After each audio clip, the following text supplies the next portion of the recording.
Aquí fue donde nos quedamos en la última sesión y estamos analizando ahí algunas características importantes en lo que tiene que ver con la ley de Ohm. Si recuerdan, digo, la ley de Ohm es una serie de ensayos entre los cuales pues podemos comprobar, verificar cuáles son los parámetros o cómo se comportan las tres magnitudes que hemos venido platicando, que les he estado compartiendo, que es la tensión, la corriente y la resistencia. En la ley de Ohm vemos el comportamiento de cada una de esas magnitudes con respecto a si se modifica alguna de ellas.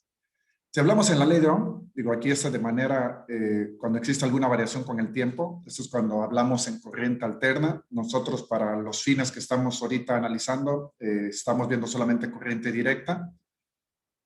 Aquí tenemos algunas de las formas en las cuales podemos calcular. Si hablamos de resistencia, la unidad de medida son ohmios, y si hablamos de conductancia, que finalmente es el recíproco de la resistencia, la unidad de medida serían los Siemens.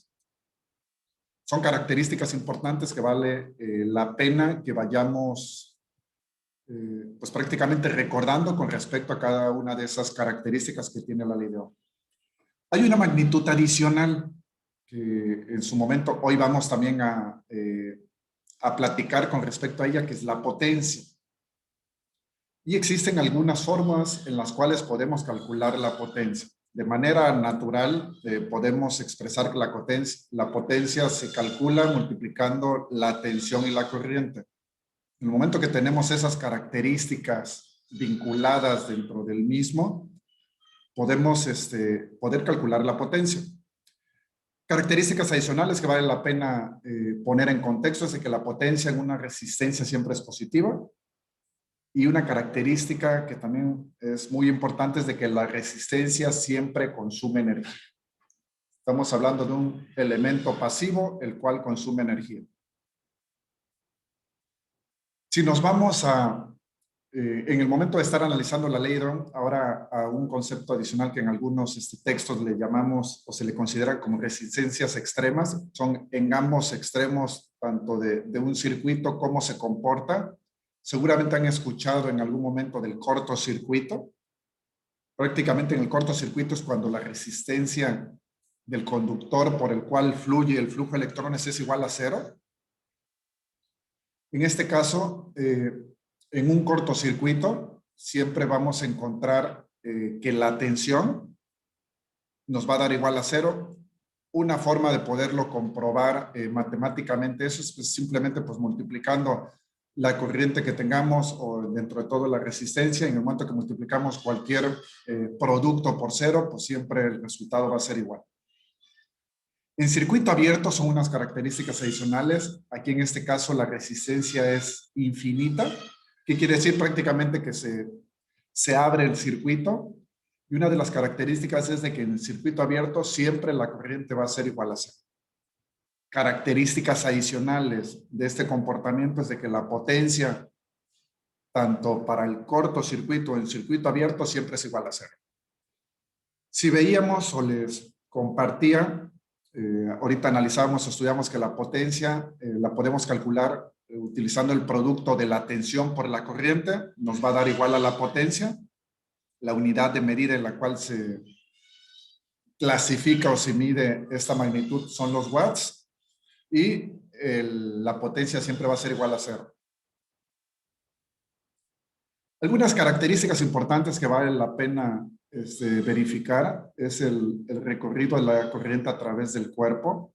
Son algunos aspectos básicos que ahorita vamos a estar recordando cómo fluye o cuál es el comportamiento que tiene el hecho de poder estar pues prácticamente dimensionando cada una de las características y analizando algunos conceptos ahorita partiendo de lo que es la ley de Ohm. Imagínense, digo, aquí tengo una aplicación, es de acuerdo a una norma oficial mexicana, que es la NOM 001C de 2012. Está por salir la versión 2018. Y bueno, y no me voy a meter a profundidad en lo que respecta a la norma, pero sí es importante que sepan que esta norma es la que se encarga de los lineamientos de seguridad mínimos necesarios para que las instalaciones funcionen con la mayor seguridad posible.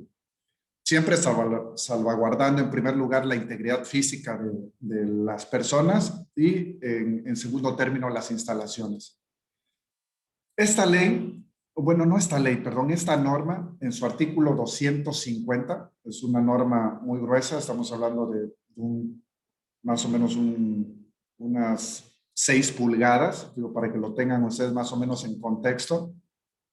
Y en el artículo 250 nos dice que una de las características para que los equipos cumplan con la seguridad es de que los mismos deben de estar aterrizados. ¿Alguien sabe a qué se refieren con este texto en el cual nos menciona que tienen que estar aterrizados estos equipos? Físicamente, ¿qué es lo que sería o a qué nos referimos con ese término? Yo puedo participar. Claro. Pues se refiere a, bueno, yo lo he visto, ¿no? Que estar conectado, mm, digamos que es una salida de descarga de corriente, ¿no?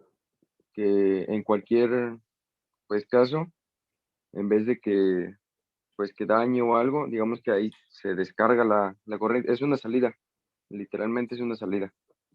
Ok, sí, gracias, digo, por la aportación. Prácticamente sí, digo, es lo que nos compartía su compañero. Y físicamente, lo que se tendría o lo que se hace en estos equipos es en algún momento en la parte metálica de los mismos. Ahorita les estoy poniendo el ejemplo de un motor convencional, un motor que es alimentado con 220 volts. Y pues prácticamente aquí ahorita les menciono algunas de las características del mismo. En el momento de que la norma nos dice que por seguridad debe estar aterrizado es para que no exista alguna corriente adicional.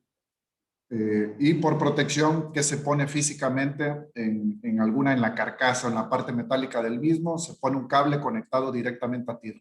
Que el sistema de tierra es otro eh, elemento dentro del cual todos los circuitos deben de estar conectados ahí, pero bueno, en eso no me voy a meter al detalle en lo que implica el sistema de tierra, pero si no es de que una norma nos exige que estos equipos estén conectados a tierra, que estén aterrizados los mismos. Imagínense que tenemos este motor, hoy en la industria la mayoría de los equipos ya no son tan ruidosos como lo eran antes. Antes, en el momento de escuchar algún motor, a simple vista o de manera auditiva escuchábamos el sonido que emitían cada uno de ellos. Hoy, en el momento que los equipos son más sofisticados, por llamarlos de alguna forma, ya algunos no emiten tanto ruido. Y imagínense el supuesto de que se da esta condición de que ese motor está en una fábrica en la cual ustedes ingresan, no se cumple con la condición de que esté aterrizado y ustedes llegan y tocan al equipo. ¿Qué es lo que pasaría? Digo, prácticamente estamos poniendo aquí de que existiría una diferencia de potencial, no de los 220 volts en los cuales está alimentado el voltaje, sino por alguna característica adicional, tenemos una diferencia de potencial de 150 volts. Ahora imagínense que la resistencia que ustedes tienen es de 1500 ohms. Si ya tenemos ahorita aquí, les estoy enunciando el voltaje de alimentación y tenemos la resistencia, de acuerdo a la ley de Ohm, ¿cómo podemos calcular la corriente?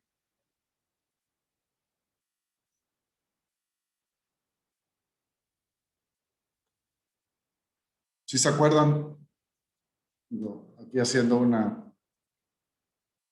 yéndonos para atrás con respecto a este postulado, tenemos estos dos parámetros, tanto lo que es el voltaje y la resistencia, y nos piden calcular la corriente.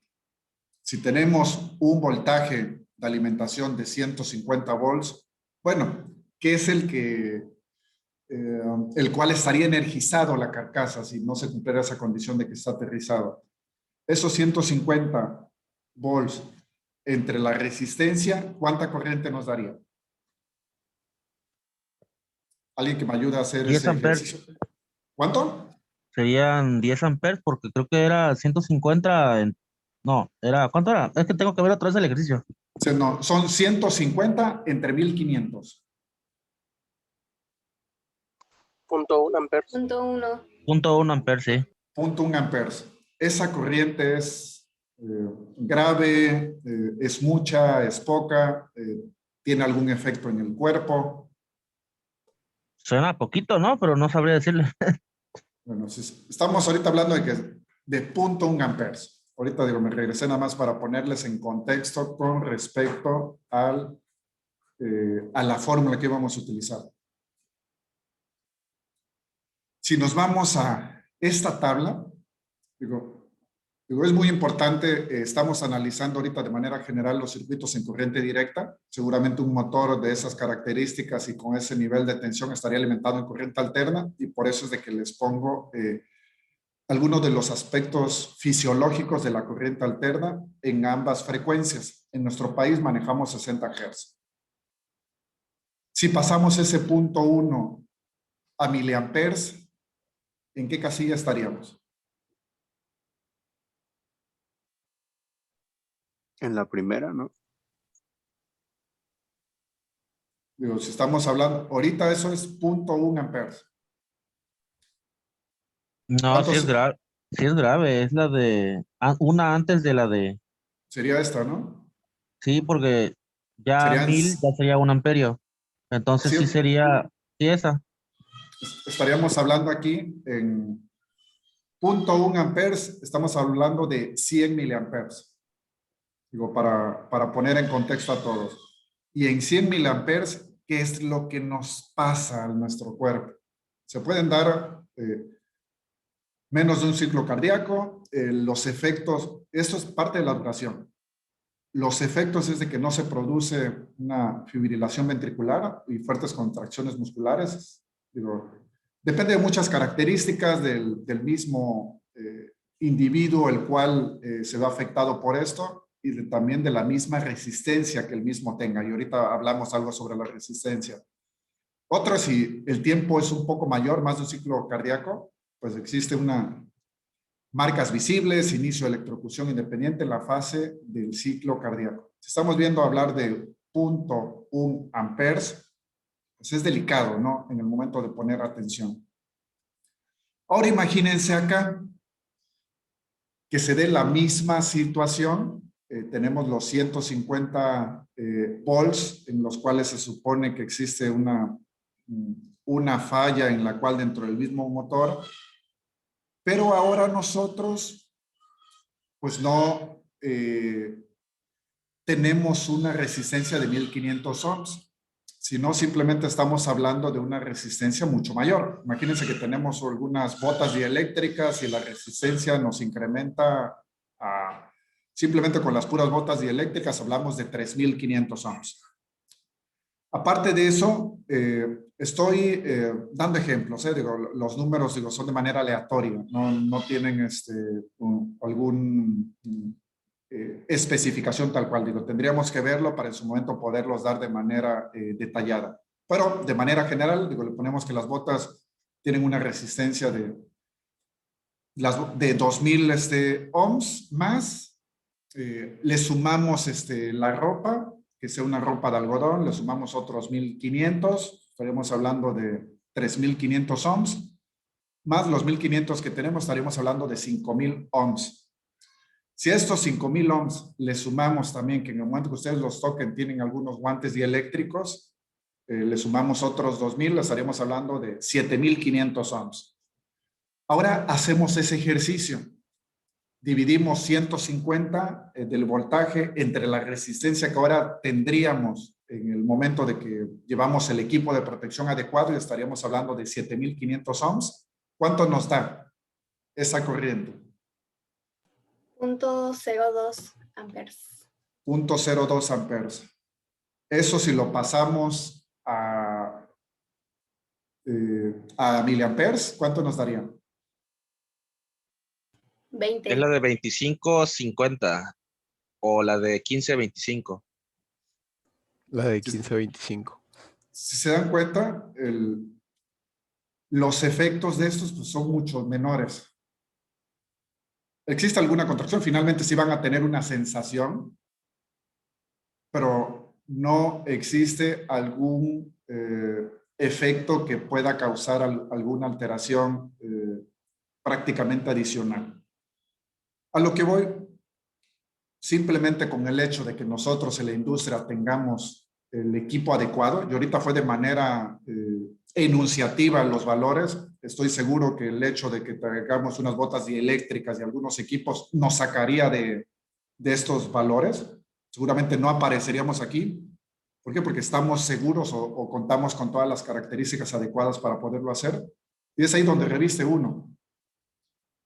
Recomendaciones o sugerencias adicionales. En la industria, cuando ustedes estén o a lo mejor ya están haciendo su servicio, prácticas o demás, en el momento que ustedes les toque interactuar con algún aparato o equipo eléctrico, ustedes para poder trabajar con él, supongan que siempre está energizado. Uno es no de que por el hecho de que el equipo no haga ruido, ustedes lleguen y lo toquen. Uno, se pueden dar dos aspectos. Uno, que no está aterrizado y que nos dé la descarga de la cual ahorita estamos hablando. Y otro, que a lo mejor el equipo esté caliente y se puedan hasta quemar por el mismo parte de trabajo. Recomendaciones. Siempre supongan que los equipos en la industria están encendidos. Recomendaciones adicionales. Ahorita, pues haciendo el mismo ejercicio, utilizando la misma ley de Ohm, nos damos cuenta de la importancia que reviste el hecho de tener el equipo de seguridad adecuado. El equipo de seguridad adecuado, en el mismo reviste la diferencia entre que el individuo o la persona pueda llegar a casa después de estar trabajando en la industria o no, que se quede ahí metido por algún accidente. Y hablando ahorita del término que les decía al final de accidentes, ¿ustedes dónde creen que existan mayor número de accidentes? ¿En una casa-habitación, digo ahora sí, en el hogar, o en la industria? En una casa. Una casa. Ok, digo, la respuesta sí es correcta. ¿Por qué creen que se dé en la casa? Por descuido o por mala instalación, no sabría decir. Pues puede ser de una serie de factores, pero sí parte de lo que comenta Omar sí tiene que ver. Digo, Porque alguien en más la que industria hay altos niveles de seguridad o verificación, ¿no? Hay normas. O sea, hay que estar... Sí. No sé qué iba a decir.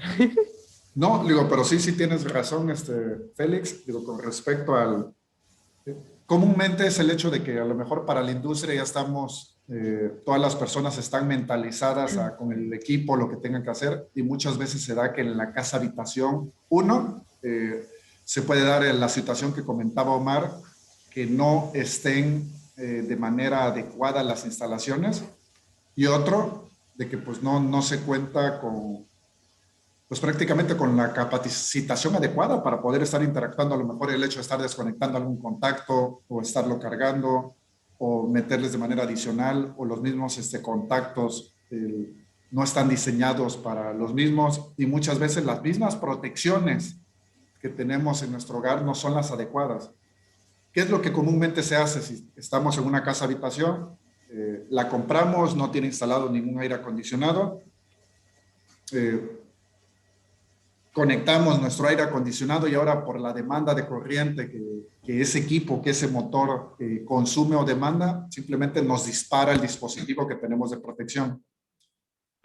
¿Qué es lo que se hace de manera común? Pues simplemente vas y compras un equipo un interruptor. Si el que tenías era de 15 amperes, a lo mejor compras uno de 20 o uno de 50 o alguno con una capacidad mayor.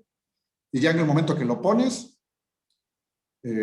pones a trabajar tu instalación, y pues ya no se te va a disparar finalmente el dispositivo de protección, porque la corriente a la cual está diseñado para que opere a lo mejor es todavía mayor a la que tú estás demandando.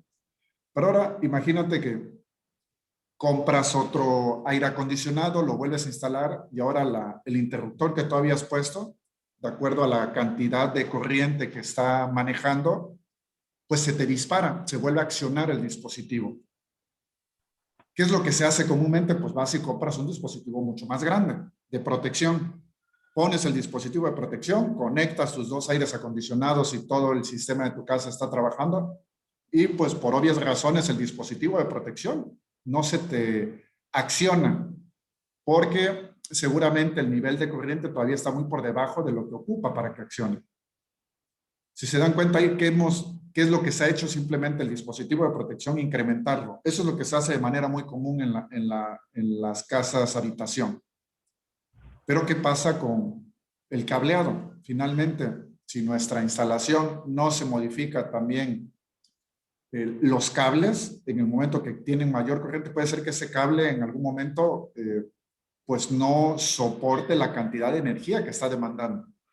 Y es ahí prácticamente donde en el momento que empieza a fluir mucha corriente, en algunos casos se calienta ese conductor y en el peor de los escenarios pues terminan en algunos incendios. Digo, si se dan cuenta hasta ahorita, todas esas circunstancias o condiciones que les he estado compartiendo son situaciones reales y con todo esto es lo que quiero englobar, la importancia que tiene el hecho de que sepamos interpretar los resultados que se nos dan en el hecho de poder interpretar solamente la ley de Ohm. Estamos hablando ahorita solamente de niveles de tensión, corriente y resistencia y cada una de las características de cada una de ellas. Una magnitud adicional que sumamos a este trío es la potencia eléctrica. La potencia eléctrica pues fue desarrollada o en base, la unidad de medida es en base a James Watt. Él hizo muchas aportaciones a la ciencia con respecto a lo que tiene que ver con potencia. Pero finalmente si nos metemos dentro de algunas características importantes, bueno, ¿qué es la potencia? Seguramente han escuchado algunos términos, hay algunas leyes adicionales que se condicionan para cada uno de los aspectos importantes que se puedan manejar. Y ¿alguien de ustedes sabe pues prácticamente qué es la potencia?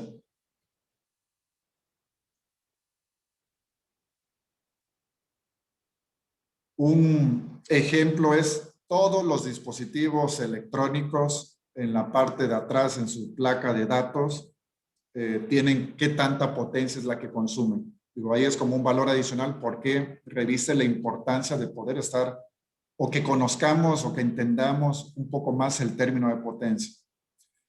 Lo que comúnmente vamos a saber o que vamos a empezar a interpretar es de que la potencia, la unidad de medida son los watts de las mismas y que una forma de poderla encontrar matemáticamente es multiplicando el voltaje por la corriente. Y tenemos aquí algunas características adicionales que vale la pena involucrar con respecto a la potencia. ¿No? Es muy importante, si se dan cuenta ahorita dentro de que veíamos la visualización de cada uno de los elementos que forman parte de, en los cuales seguramente pues reviste la importancia de cada uno de los elementos. Veíamos como para poner va a depender de la cantidad de potencia que se utilice para muchas veces el prefijo que le podemos dar a los watts que estemos consumiendo. Algunas de las características importantes dentro de la potencia, aspectos adicionales, digo, la potencia finalmente es un joules sobre segundo, que equivale a un watt, pero bueno, no nos vamos a meter a esas características adicionales porque, digo, para nosotros, para nuestros fines, la unidad de medida de la potencia pues van a ser los watts y se representa por la letra W. Hablamos ya de lo que es potencia. Veíamos algunas de las recomendaciones es de que todos los dispositivos por ley en la parte de atrás nos deben de decir, uno, en sus placas de datos, el nivel de tensión al cual se conectan o se alimentan y la potencia que consumen. ¿Para qué es importante que nosotros conozcamos la potencia de un dispositivo? Digo, ahora sí les pregunto.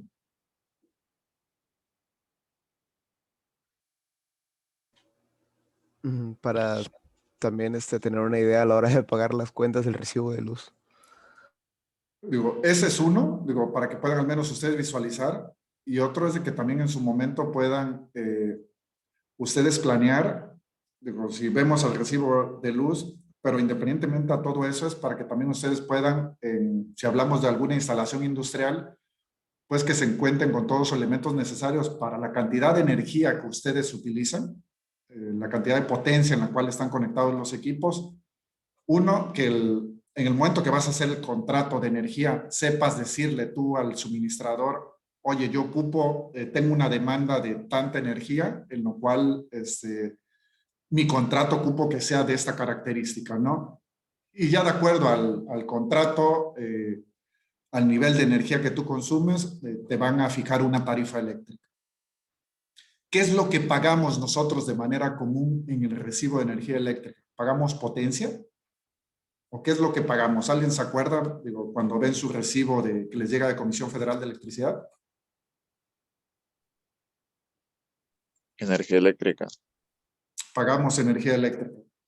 ¿Y cómo sabemos qué tanta energía estamos consumiendo?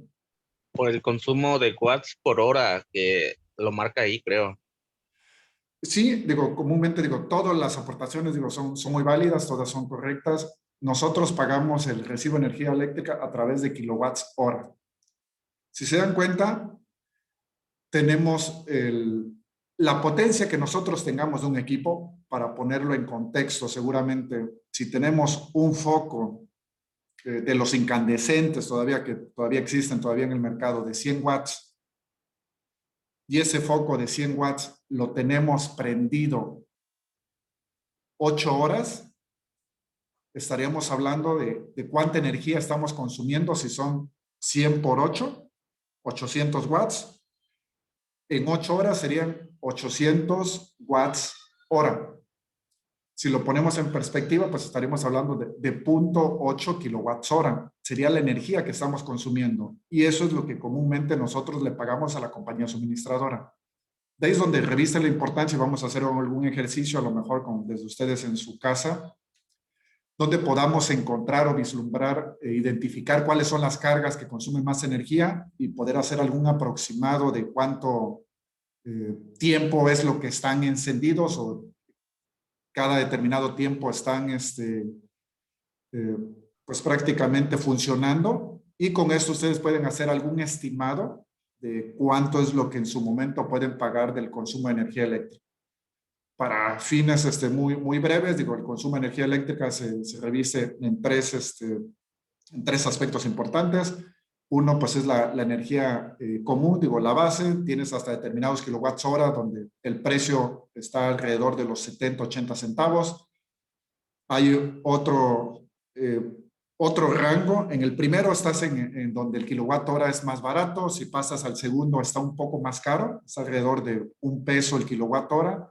Y si excedes del último rango, que estamos hablando, muchas veces va a depender del tipo de contrato que se maneje, cuando se tienen alrededor de 200 o 300 kilowatts de hora adicionales, el precio de la energía está alrededor de los $3 el kilowatt hora.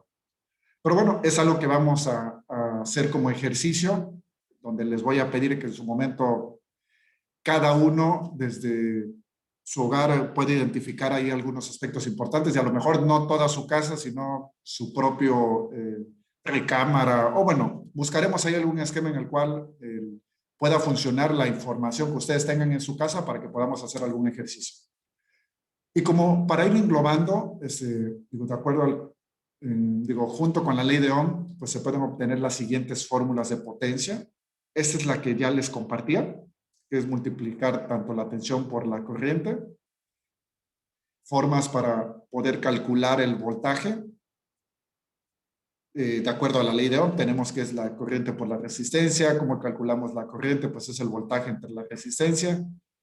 Y de acuerdo a estas fórmulas, pues podemos prácticamente despejar o encontrar algunas más. Tanto para poder calcular la potencia si tenemos uno u otro parámetro en el cual lo podamos estar considerando. Y sobre esto, digo, también vamos a hacer algunos ejercicios con respecto a la potencia, cómo interactúa, cómo se maneja y cuáles son los aspectos importantes que vale la pena considerar dentro de cada una de ellas. Existen, digo, para poner en paréntesis ahí, con respecto a la potencia eléctrica. Esto lo vamos a ver mucho más adelante cuando veamos los circuitos de corriente alterna. Pero existen finalmente 3 tipos de potencia. Si hablamos de potencia eléctrica, está la potencia activa, la potencia reactiva y la potencia aparente. Cada uno de ellos tiene un símbolo distinto. La potencia activa, para ponerlo en contexto, es el trabajo útil.